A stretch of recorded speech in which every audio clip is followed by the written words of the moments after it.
કેમ છે બધાને? મોજમાં હશો, બરાબર ને? ક્યારેક ક્યારેક એમ થયું કે આજે આપણે બહાર, ક્યારેક તો નહીં પણ આજે જ થયું કે આપણે બહાર જઈએ અને આઉટસાઇડ લોકેશન ચેક કરીએ. ખૂબ જ સરસ જગ્યા છે અમારા ગામની, જેનું નામ જનતા બાગ છે. ક્યારેક ટાઈમ મળે તો આવું.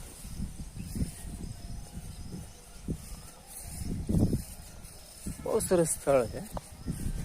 અત્યારે સવારના 6:10 થઈ છે અને હું આટો મારવા નીકળ્યો છું.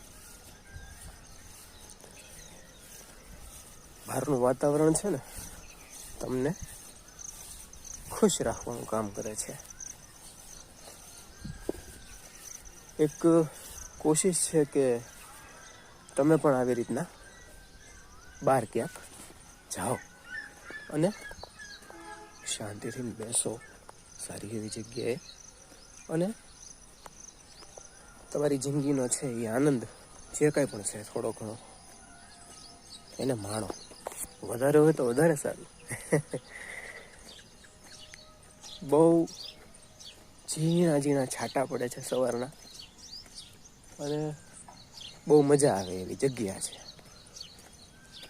તો વધારે કાંઈ ન બોલતા એક બીજી વસ્તુ કહી દઉં કે અહીંયા સવારના યોગા કરતા માણસો જોયા.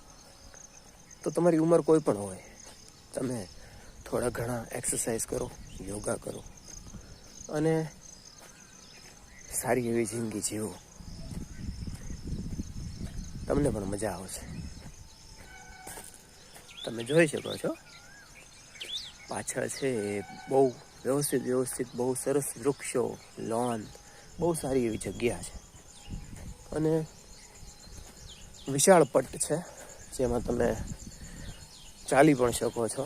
તો વોકિંગ એ એક પ્રકારની એક્સરસાઇઝ છે. તમે કસરત કરી શકો છો, એક્સરસાઇઝ કરાય, થઈ શકે એટલું શરીરને વાળો.